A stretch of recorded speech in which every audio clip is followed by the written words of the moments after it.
En ce deuxième dimanche du carême, l'évangile qui nous est proposé, celui qu'on vient d'entendre, c'est l'évangile de la transfiguration.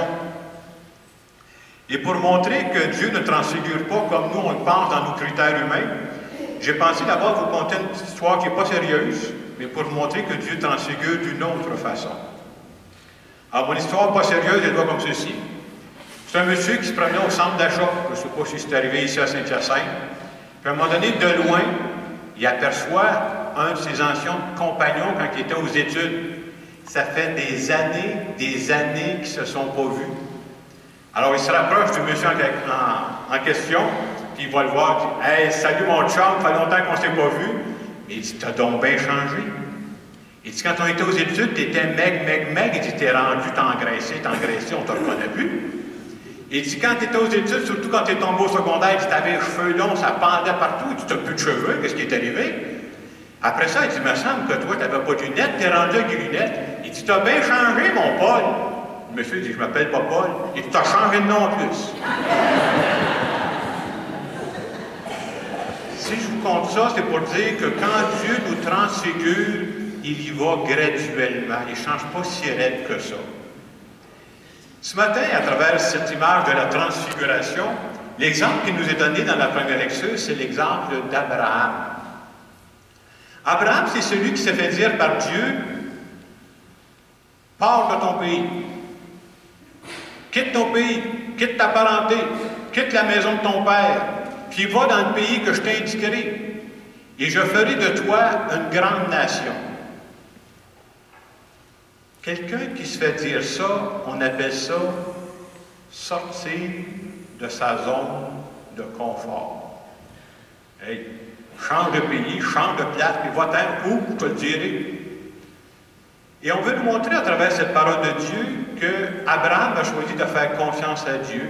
Il a accepté de sortir de sa zone de confort, et c'est pour ça que la vie d'Abraham a été transformée, transfigurée. Et le message qui s'adresse à nous, c'est ceci. On parle d'une Église en construction, on parle qu'on est des personnes en construction. On nous dit, il n'y a pas de nouveauté qui va arriver dans notre vie. Il n'y a pas de transformation qui va arriver dans notre vie si on n'accepte pas quelque part de sortir de notre zone de confort et de faire confiance à Dieu. Ça, c'est le message important. Ça prend ça, parce que si je reste dans ma zone de confort, il n'y en aura pas de changement, il n'y en aura pas de transformation. Alors, comme je disais, cette année, notre thème, c'est Église en construction.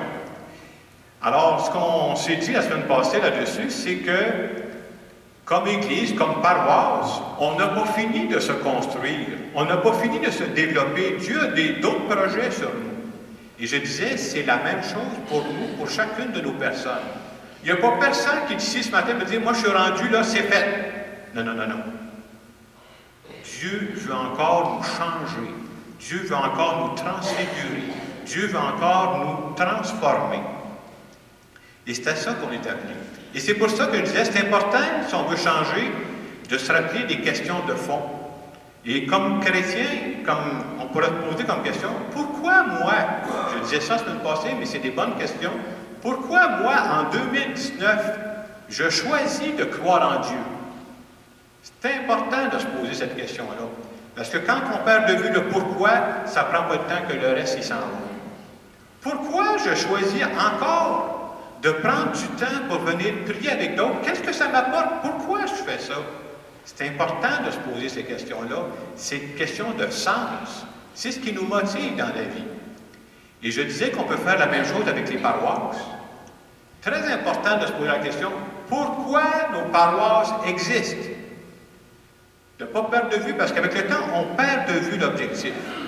Et Jésus a répondu à cette question-là, pourquoi nos paroisses existent. Il a dit, allez de toutes les nations, faites des disciples, et je serai avec vous jusqu'à la fin des temps. C'est-à-dire, je résumerai ça en disant que les paroisses existent principalement pour deux choses.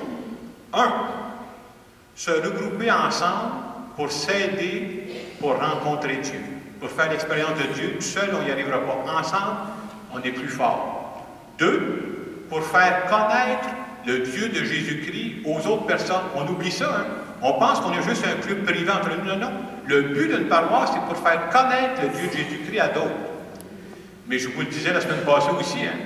Si vous allez dans vos salons ce soir, invitez vos amis, invitez votre parenté, commencez à parler de Dieu. Vous allez voir qu'est-ce qui va arriver. Ah, ils vont vous parler du Canadien, même si le Canadien perd tout le temps, ils sont peut-être à parler de n'importe quoi sauf ça. Et c'est pour ça que ma conviction profonde, moi, c'est que le meilleur moyen qu'on peut faire connaître le Dieu de Jésus-Christ aujourd'hui dans notre monde, c'est en gang. C'est-à-dire, c'est en développant une Église de plus en plus vivante. Il y a plusieurs façons, puis je vais en parler dans les semaines à venir, mais entre autres, cette semaine, on peut dire, pour développer une Église qui est plus enrichissante pour les gens qui la fréquentent et pour les gens qui pourraient venir nous voir, c'est important de développer des célébrations plus vivantes. Ça veut dire quoi, des célébrations plus vivantes? Il faut changer l'ambiance. C'est ça qui est important. Et comment on change l'ambiance dans des célébrations, comme on le fait le dimanche? Un des signes importants pour changer l'ambiance, c'est le chant et la musique. Depuis plusieurs mois, je lis beaucoup de livres sur des paroisses qui ont fait un renouveau. Toutes les paroisses qui ont fait un renouveau important, sans exception, ont procédé à des changements très importants au niveau du chant et de la musique. C'est un aspect important pour rejoindre, entre autres, les générations qu'on perd de vue. Il existe un groupe en France qui s'appelle le groupe Glorious et qui, depuis des années, ont repris des chants religieux. Et on va vous les montrer dans l'avenir. C'est les mêmes agneaux de Dieu, Saint, Saint, Saint, mais sur un beaucoup plus rythmé. Et ce que ça fait, c'est que les plus jeunes générations se sentent beaucoup plus rejoints là-dessus. Et je vais vous dire qu'à partir du mois de mai, dans nos 3 paroisses, on va essayer tranquillement d'introduire de plus en plus ce genre de chant. Et vous savez, on pourrait proposer des nouveaux chants, on pourrait avoir une chanteuse en avant, on peut avoir une magnifique chorale, mais pour qu'on puisse avoir un impact chez le monde, si on fait juste écouter la chorale, si on fait juste écouter chanteur par chanteuse, des gens qui vont venir et vont dire « Je sais qu'ils ne croient pas ». Ils sont des spectateurs. C'est important l'impact qu'on donne chez les gens. Est-ce que les gens qui viennent nous voir peuvent sentir « Hey, ces gens-là, ils croient ». Est-ce que ces gens-là qui viennent nous voir peuvent sentir « On sent qu'ils sont heureux d'être ici. On sent que ça leur fait du bien ». Tout ça pour vous dire, moi je crois beaucoup à l'impact d'une communauté. Et c'est ça qui est l'expérience du monde, qui change le monde en bien. Alors, dans les semaines à venir, un des aspects qu'on va essayer de développer, c'est cet aspect-là, la participation à l'Eucharistie. Il y a un deuxième aspect que j'aimerais vous parler ce matin. J'ai un service à vous demander. C'est rare que je le demande aussi directement que ça. J'ai besoin de vous pour un service. Alors, j'explique c'est quoi mon service, c'est très simple. J'ai commencé à faire un sondage. Un sondage, on va vous passer des feuilles après la célébration, il y en a ici en avant, il y en a aux sorties, on est mis au kiosque d'accueil. La première chose que je vous demanderai pour ce sondage-là, pas difficile, ne répondez pas au sondage. Première étape. Jusque-là, c'est assez facile. Hein? Le sondage que je fais, il s'adresse aux personnes qui ne viennent pas à l'Église. C'est ces gens-là que je veux sonder. J'ai déjà commencé, moi j'en ai fait 55 déjà. Et je pensais que vous pourriez m'aider. À la gang, ça va plus vite. Là. Le but, c'est ceci. Le sondage s'adresse à des personnes qui ne fréquentent pas nos églises. Et quelle est la clientèle que je veux? Bien, je n'ai pas d'âge précis, des gens qui sont sur le marché du travail, mais qui ne viennent pas à l'église. Pourquoi je fais ça?